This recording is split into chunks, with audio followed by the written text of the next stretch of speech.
Good to see this cabinet and staff together here. Thank you.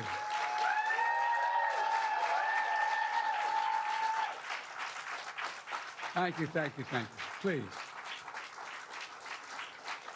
Thank you, thank you, thank you.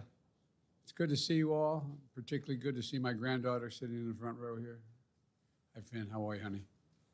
For over 200 years, America has carried on the greatest experiment in self-government in the history of the world. And that's not hyperbole, that's a fact. We're the people. The people vote and choose their own leaders, and they do it peacefully. And we're in a democracy. The will of the people always prevails. Yesterday, I spoke with President-elect Trump to congratulate him on his victory. And I assured him that I'd direct my entire administration to work with his team to ensure a peaceful and orderly transition. That's what the American people deserve. Yesterday, I also spoke with Vice President Harris. She's been a partner and a public servant. She ran an inspiring campaign, and everyone got to see something that I learned early on to respect so much, her character. She has a backbone like a ramrod. She has great character, true character. She gave her whole heart and effort, and she and her entire team should be proud of the campaign they ran. You know, the struggle for the soul of America, since our very founding, has always been an ongoing debate and still vital today. I know for some people, it's a time for victory, to state the obvious. For others, it's a time of loss. Campaigns are contests of competing visions. The country chooses one or the other. We accept the choice the country made. I've said many times, you can't love your country only when you win. You can't love your neighbor only when you agree. Something I hope we can do, no matter who you voted for, is see each other not as adversaries, but as fellow Americans. Bring down the temperature. I also hope we can lay to rest the question about the integrity of the American electoral system. It is honest, it is fair, and it is transparent. And it can be trusted, win or lose. I also hope we can restore the respect for all our election workers who busted their necks and took risks at the outset. We should thank them. Thank them for staffing voting sites, counting the votes, protecting the very integrity of the election. Many of them are volunteers who do it simply out of love for their country. And as they did their duty as citizens, I will do my duty as president. I'll fulfill my oath, and I will honor the Constitution. On January 20th, we'll have a peaceful transfer of power here in America. To all our incredible staff, supporters, cabinet members, all the people who've been hanging out with me for the last 4 years, God love you, as my mother would say. Thank you so much. You put so much into the past 4 years. I know it's a difficult time. You're hurting. I hear you and I see you. But don't forget all that we accomplished. It's been a historic presidency. Not because I'm president, because what we've done, what you've done.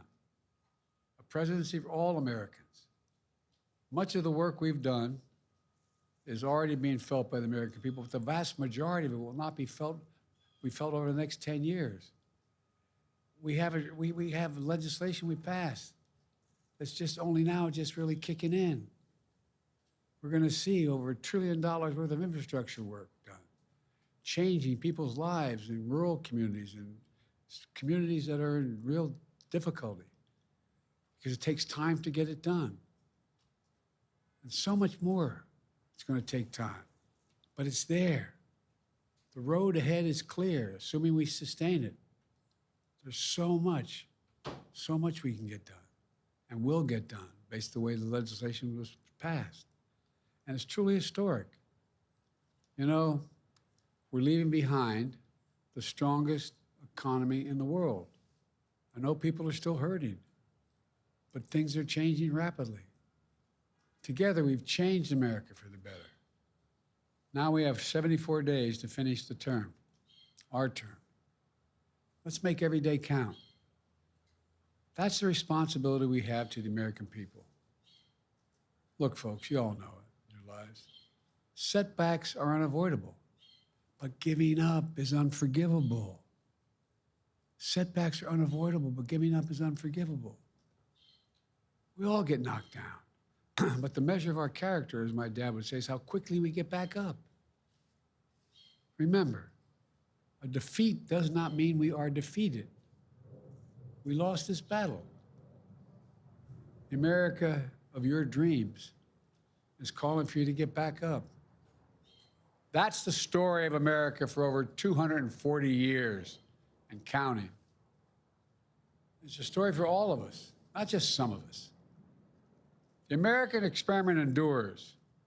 We're going to be okay, but we need to stay engaged. We need to keep going. And above all, we need to keep the faith. I'm so proud to have worked with all of you. I really mean it. I sincerely mean it. God bless you all. God bless America.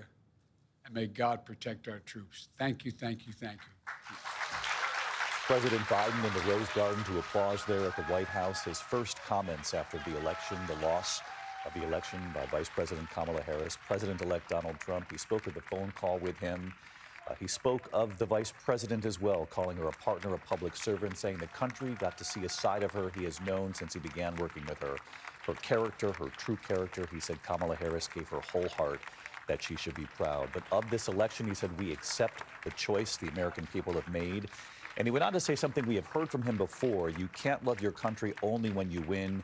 You can't love your neighbor only when you agree. I want to bring in our chief White House correspondent, Mary Bruce. Mary?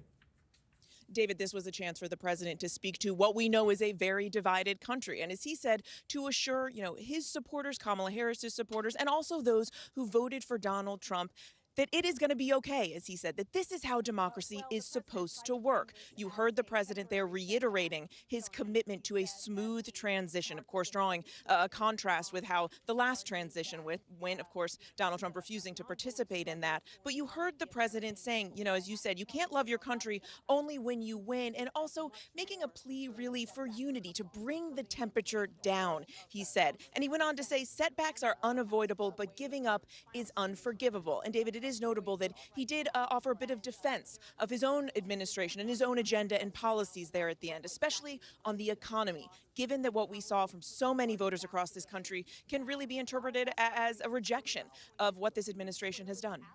Mary Bruce at the White House. Mary, you're absolutely correct there at the end there in talking about the president and the central challenge of this election. Mary, thank you. I want to bring in John Karl, our chief Washington correspondent, because this, in looking back at the demographics, the votes, who voted which way, a resounding victory for Donald Trump on the economy, and in particular from working class Americans across the board from different backgrounds who said we need to turn the page here. Our paycheck did not go as far these last few years. And you heard President Biden there talk about the infrastructure, the plan that he passed, got it through Congress. He said the jobs will just start being created now. He talked about the strongest economy in the world. Inflation's come back down, the envy of the industrialized nations. And again, you can talk about 40 stock market highs over the last year of the Biden administration, but it all comes down to are Americans feeling it, and who's got the better message about how they'll make your paycheck go further as we go forward. Look, it's a bit for history, and a lot of what he said is correct. I mean, the American economy is arguably the strongest in the world. He did pass a series of historic pieces of legislation, the impact of which will be felt for many, many years to come.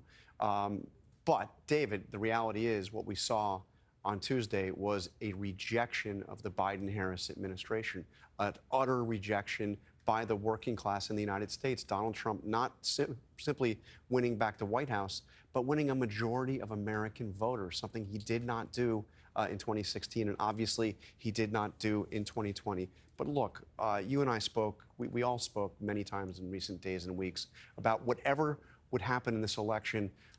Roughly half the country would be distraught, would be upset.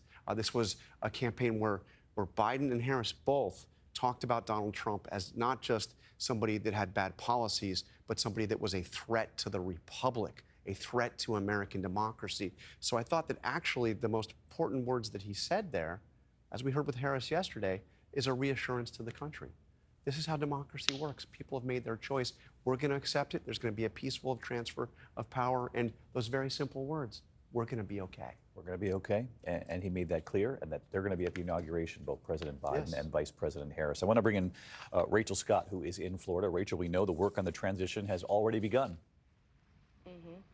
Yeah, it is well underway here at Mar-a-Lago. Former President Donald Trump and now President-elect Donald Trump has been meeting with his team of advisors. He's also been working the phones. He's been speaking with lawmakers over on Capitol Hill. We know late last night he also spoke with some foreign leaders, including Ukrainian President Volodymyr Zelensky, as Trump's team puts together a list of possible cabinet picks. They've been putting together some detailed presentations, we are told, to brief President-elect Trump, and also a list of possible executive actions that President-elect Trump could take on his first day in office. We know he has a long list of campaign promises, from tariffs to mass deportations as well. And of course, President-elect Trump will be emboldened now by a Republican-controlled Senate. And it was Donald Trump who pushed many of those Republican candidates, especially in some of those tight races like Montana and Ohio, across the finish line, David. A Republican-controlled Senate and perhaps a Republican-controlled House. We continue to watch that very closely. If that's the case, this is a very clear mandate for the Republican Party.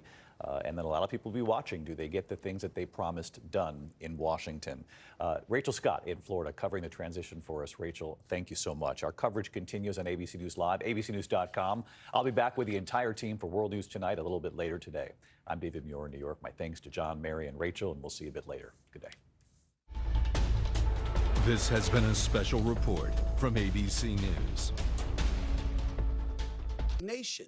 Other people are saying we have the right to have righteous indignation when it comes to our pocket, or when it comes to our lifestyle, or when it comes to our environment. If we see crimes in the streets and stuff like that, we see homelessness and it's ballooned, we got a problem with that, and we don't believe this person is the answer compared to that. So what? They might have insulted a bunch of people. We don't like it, we hate it, but in the end, it's not more important than my pocketbook or my lifestyle. But you know what? That doesn't mean that we should not continue to educate ourselves to how our pocketbooks got to it. And that's the problem. That's what you were talking about. That fringe thing, if you don't know why your stuff is gone, do your homework. But you know what? That takes time, and it requires you to commit to do that work to figure it out. And most people are not. And they're not going to do it. Most people are not going to do No. But you know what?